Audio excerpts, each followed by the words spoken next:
Oh, hello, everybody.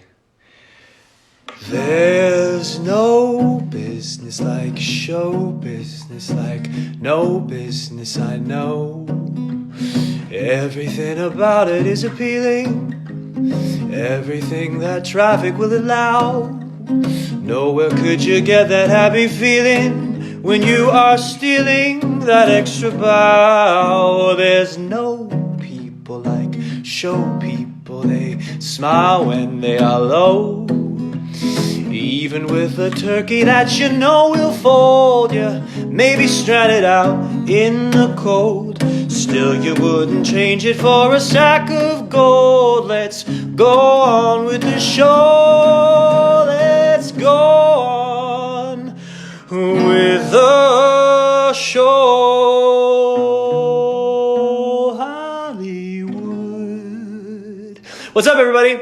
Darren Criss here. I spontaneously decided to do this. Thank you so much for everybody for watching Hollywood. I'm going to bring in a buddy of mine in just a few minutes, but I just wanted to have some time with you out there to say thank you for watching the show. I also wanted to say, just on a personal thank you to anybody out there who follows me that has been very kind with your words of support and sentiment, even if you knew my dad or did not know my dad. Just saying and sharing stories with me has been a very nice, wonderful source of support. So thank you so much. It's a very sweet thing for all of you to do around the world. But enough about me. Let's talk about Hollywood. Again, thank you for watching the show, for taking the time.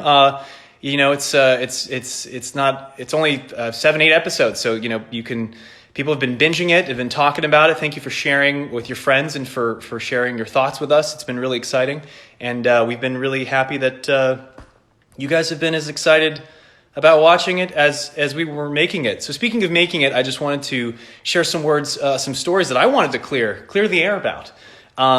Whether you are an intense fan of the show or me or any of the other people in the show or not, there has been pictures floating around of me with a little mustache.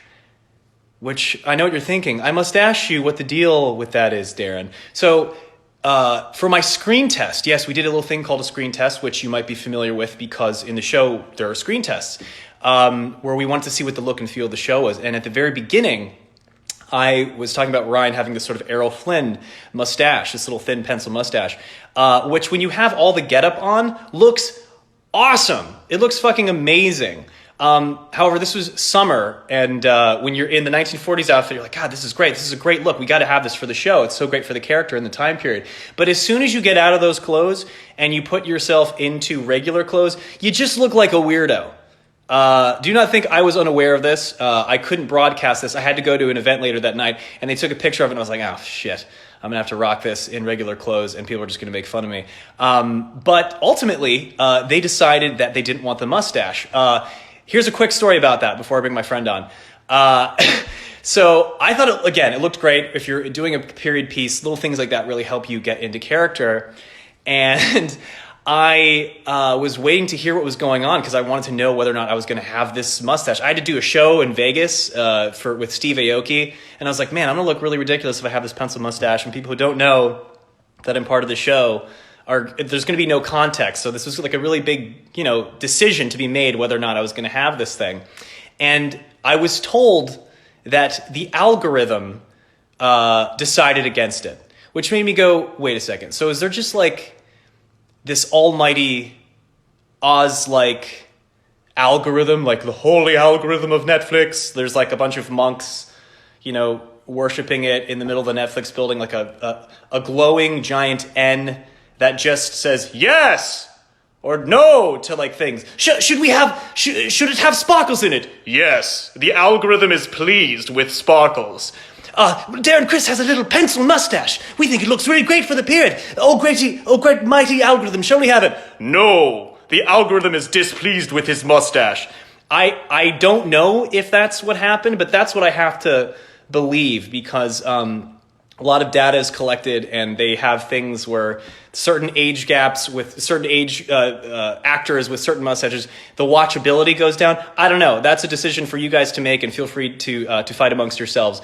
But that is the explanation, and ultimately it did not show up in the show. All this to say, saying that the algorithm said no to my mustache, they could have just said we don't like it. Maybe it was a really highfalutin way of just saying we don't like it. But I thought it looked really great, and for the people who are wondering what was going on with that, that's the deal. So I have some pictures and stuff of the day of me with the mustache and stuff that I never got to share because I didn't want to confuse people with what the show looked like. I have no idea how those pictures went out because that was from a screen test, man. Those weren't supposed to be seen by people, but if you're wondering what the deal is, that's the deal. The algorithm said no. I said yes, but what do I know? I'm not Netflix. So thank you, almighty algorithm, for making the decisions that would be to make our show a hit, which it has been. And that's thanks to you guys and the almighty algorithm. So I'm going to invite my buddy, David Cornsweat. I'll just give it away. He's going to join me at any second right now. But I just wanted to look at some of these things. The stash was low-key iconic. Thank you, Ayushi14. I thought it was too. When do you get a chance to rock mustaches like that? Actors get to do that because they go, oh, it's for a part. And suddenly people go, oh, no, it's cool. Because people be like, look at this creepazoid. And I go, it's for a part in a 40s thing. And they go, oh, cool, check that out. So come on, David, join me, buddy. Where are you? Here, I'm going to click on you, see if it works. If not, I'm just going to invite you. Tom Felton, holy. Does Tom Felton have the mustache as well? I'm sure he looks dope with it because he's a classy looking guy. I'm going to go live with Mr. All right, let's see if this works. In the meantime, let's see what you guys are saying. People are saying they're crying. I hope tears of joy, you know. There he is. Hey, man. How are you, dude? I'm good. Do you remember how excited I was about that mustache? Oh, yeah. We were all excited, man. We were all very excited. What I'm confused about is how the algorithm said no to the mustache, but yes to more beige. Yeah, right?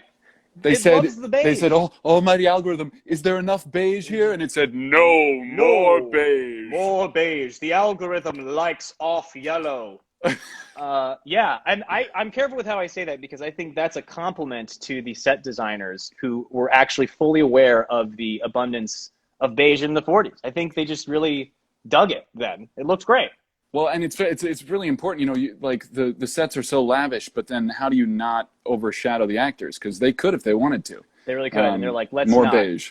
Yeah, more beige. The answer is Put beige. Patti LuPone in sparkly like crinoline, and then let's just devalue everything behind her as if it wasn't already, you know? Yeah. Like let's make the background less.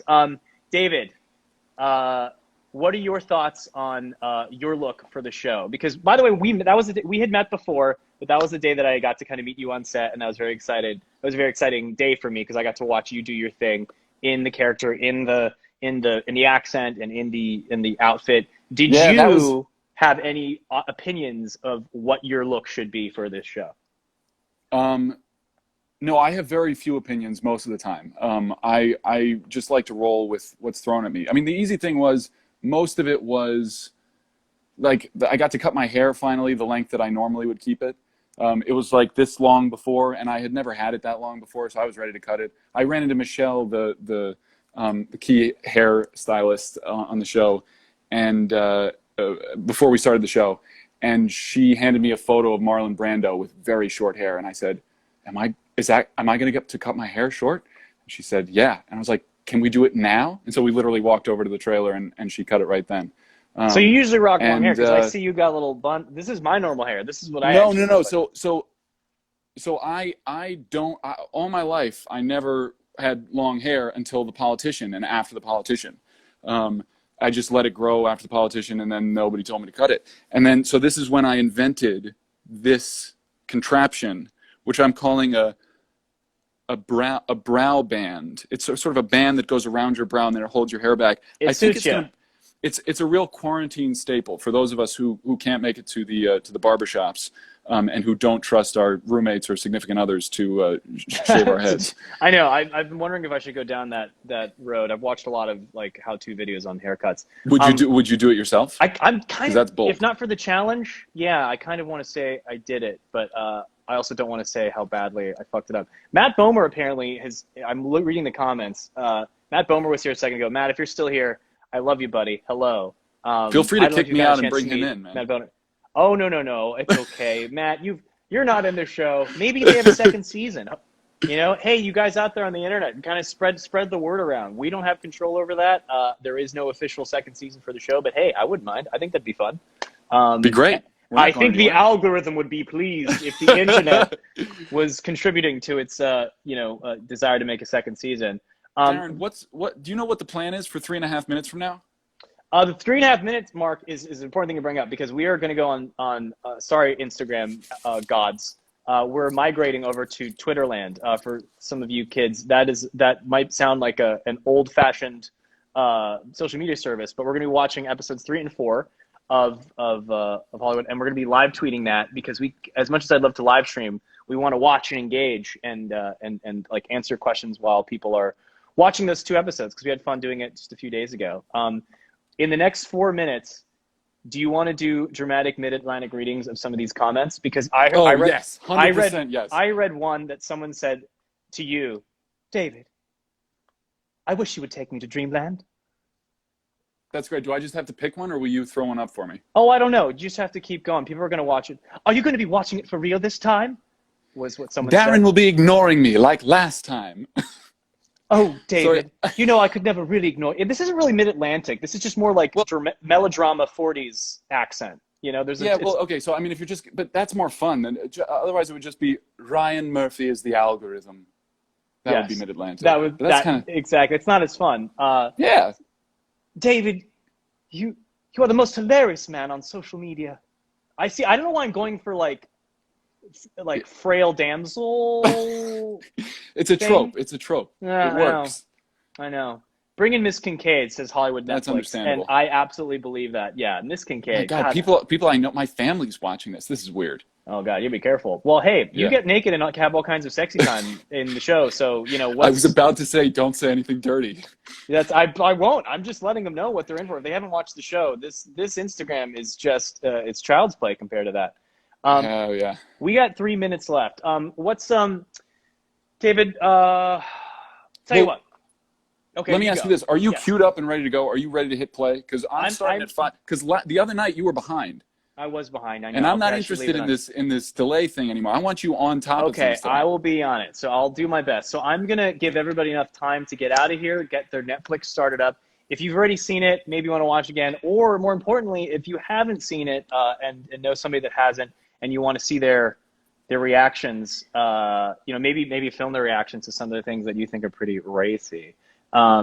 Share that with us and to share your thoughts. But we're trying to get more people to watch the show. So help us out. The challenge for tonight, because the episode is particularly salacious, is watch with a loved one, mom, dad, roommate, somebody who you're quarantined with, who hasn't watched the show yet. Sit them down and if you dare. Yeah, put your friendship to the test. Put your and it's confirmed. My mom commented, "Moms love Hollywood," so get your moms watching. Yeah, Moms Love Hollywood. I want to start. Is that an official hashtag? I'm trying to make it a thing, but I don't know. It's all right. You might as well. I mean, dads love Hollywood, brothers, sisters love. Everybody loves Hollywood. Any version of people loving Hollywood is a good thing. All right, we're gonna leave you guys. All right, we're 20 seconds away. Joining us. 20 seconds away. We'll see you guys out there. On Twitter. Bye. # Hollywood Netflix.